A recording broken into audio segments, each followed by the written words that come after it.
Right, so we're back with another penetration test. We're still using Eley Club. That's rated at 1085 feet per second. Subsonic load. So this time we've thrown in a piece of wood. We still have the plastics, tin cans, cardboard, things like that. But the wood was going to be the final stopper. And a little bit of cardboard at the back to witness any exit wounds. So here's the harder section of the target, and that's the weaker one. This one has 2 extra pieces of metal on it compared to the bottom one. First shot, almost in the middle. Take note, these are just shrapnel. Shrapnel hits 3 shots of that one, and then that one. So yeah, it penetrated pretty well, as you can see. Nice exit point over there. Looks like the bullet must have mushroomed quite a bit, but then again it just could be pieces of splintering wood that came out and caused that, or maybe the tape, I don't know.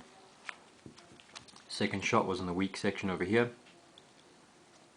Exit slightly low, so it must have shot through at an angle. Came out here, little clean small hole. Again, it might have something to do with the tape, but then again this section has less metal, so the bullet would probably be slightly less mushroomed. Third shot, it's on the weak section. Came out over here. A little bit of a bigger exit hole than in this one. Anyway, we're going to cut this up. Just give us a moment to slice through it, and then we'll be back with dissection. Right, so this is the latest target that we've shot recently. Started dissecting it already. So we've cut it open beforehand so we don't waste time on the video. Again, we've explained in the other part of the video and other pictures as well that it's got wood, pieces of metal, hard plastic, and then cardboard in between all the different layers of material, just as spaces give the rounds a chance to travel through something light before it hits another harder layer of the target. So this is this target's divided into 2 really. The heavier but hardest part to penetrate. More pieces of metal here, less pieces of metal here. That's it really. Yeah, so we'll start at the back.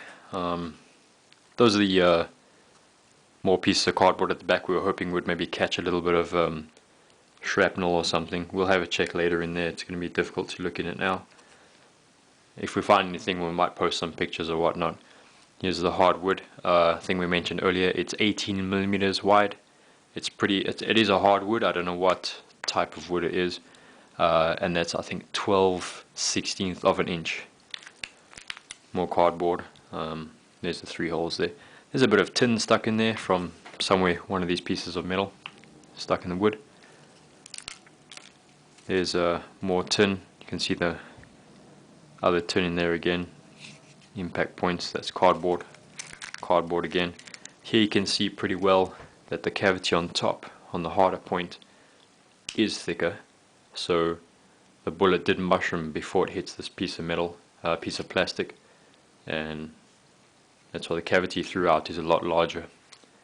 Whereas if you see these, not as large compared to that one. Plastic, more metal. Again, there, look at the size of the cavity there compared to the ones at the bottom. Cardboard again, Pepsi Max can already. I don't know if you can see that. Let's see if we can do something here.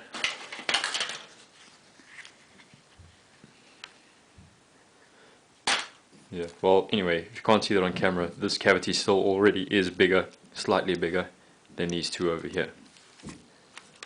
This can is folded twice over. Cardboard, and then the final pieces of metal. 2 pieces of tin can metal here for the top piece, for the heavier, the harder section, and this is just cardboard for the softer section.